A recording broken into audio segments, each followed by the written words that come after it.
Bismillahirrahmanirrahim. Assalamualaikum warahmatullahi wabarakatuh. Perkenalkan, nama saya Fadila Azhari dengan NIM 202107100071. Baik, di sini saya akan meresum materi-materi dari teman-teman semua. Yang pertama ada dari kelompok 4, mengenai tentang karakteristik kepemimpinan Abu Bakar As-Siddiq.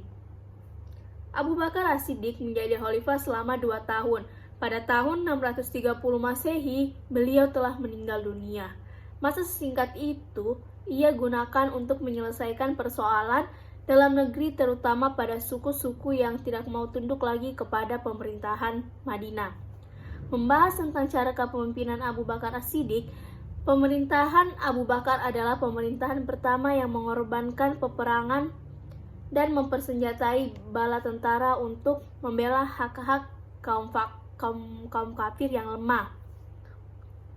Di masa awal pemerintahan Abu Bakar diwarnai dengan berbagai kekacauan dan pemberontakan. Namun Abu Bakar tetap bersikeras untuk melanjutkan rencana Rasulullah SAW. Langkah politik yang ditempuh Abu Bakar sangat strategis dan membawa dampak yang positif. Pengiriman pasukan pada saat negara dalam keadaan kacau menimbulkan interpretasi di pihak lawan bahwa kekuasaan Islam cukup tangguh sehingga para pemberontak menjadi gentar. Dalam menjalankan tugasnya sebagai pemimpin umat Islam, Abu Bakar selalu meneladani perilaku Rasulullah SAW. Prinsip musyawarah dalam pengambilan keputusan seperti yang dia jalankan Nabi Muhammad SAW selalu beliau praktekkan. Untuk meningkatkan kesejahteraan umum, Abu Bakar membentuk lembaga-lembaga Baiat al-Mal, semacam kas negara atau lembaga keuangan. Pengelolaannya tuh diserahkan kepada Abu Ubaidah, sahabat Nabi yang digelari Amin al-Ummah atau kepercayaan umat. Nah, baik, selanjutnya ada dari kelompok 5. Ini tentang karakteristik kepemimpinan Umar bin Khattab. Nah, tadi yang di kelompok 4 itu tentang kepemimpinan Abu Bakar As-Siddiq. Yang kelima sekarang ini tentang karakteristik kepemimpinan Umar bin Khattab.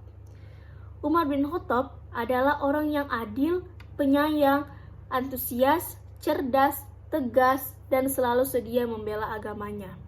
Umar adalah orang yang adil karena dia mewarisi jabatan dari Qori, dari kabilah dan orang tuanya.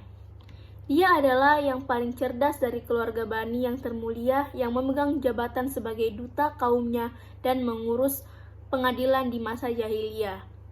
Kebijakan-kebijakan politik Umar bin Khattab telah membagi kekuasaan secara terpisah, yaitu kekuasaan legislatif, yudikatif, eksekutif, dan kebijakan-kebijakan lainnya. Kebijakan ini menunjukkan bahwa Umar itu memegang seorang negarawan dan administrator yang bijak. Dengan adanya pemisahan kekuasaan tersebut, sehingga pemerintahan dapat berjalan dengan baik dan membawa kepada kemaslahatan umat Islam. Kebijakan sosial Umar bin Khattab dalam bidang sosial antara lain sangat perhatian terhadap kondisi rakyat serta berupaya memberikan pelayanan serta perlindungan bagi penduduk yang berdiam di wilayah kekuasaan Islam bahkan terhadap penduduk yang beragama non-Islam sekalipun. Perlakuan ijtihad dan penetapan kalender Islam. Dan yang keenam, kelompok 6 ini tentang Utsman bin Affan. Karakteristik kepemimpinan Utsman bin Affan. Utsman bin Affan ini adalah khalifah Islam ketiga yang memimpin umat muslim dari tahun 644 hingga 656 Masehi. Ia memiliki karakteristik kepemimpinan yang khas yang mempengaruhi perkembangan Islam pada masa itu. Ada beberapa poin karakteristik kepemimpinan Utsman bin Affan. Yang pertama ada tentang keadilan. Ia memperjuangkan keadilan sosial dan merangkul semua anggota umat muslim tanpa memandang status atau suku. Yang kedua, kekayaan dan kemurahan hati. Utsman sering memberikan sumbangan kepada umat muslim dan memberikan bantuan kepada kaum-kaum yang miskin serta mendukung proyek-proyek pembangunan untuk kemaslahatan umat. Yang ketiga ada konservatif dalam agama. Utsman sangat menjunjung tinggi tradisi dan nilai-nilai agama. Ia berusaha mempertahankan tuntunan agama Islam yang murni dan melarang perubahan-perubahan yang dapat menyimpang dari ajaran agama Islam.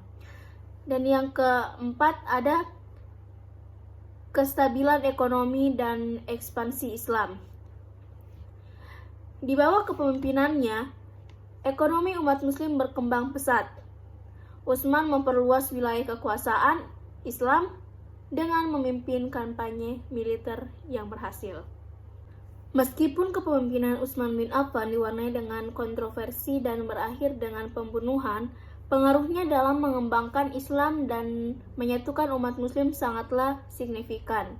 Karakteristik kepemimpinan yang adil, konsensus, dan konservatif dalam agama memainkan peran yang penting dalam memperkuat fondasi Islam sebagai agama dan peradaban yang luas.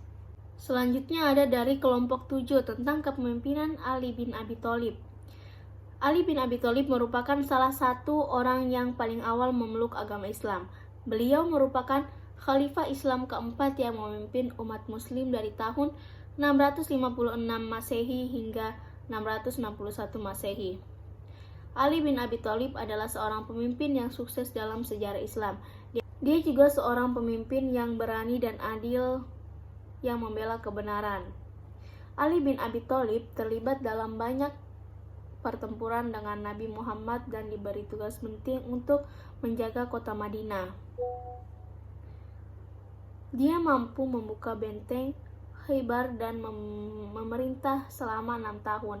Ali bin Abi Thalib adalah seseorang pemimpin yang bijaksana dan berpengetahuan yang luas dan diberi julukan-julukan pintu gerbang pengetahuan Islam oleh Nabi Muhammad.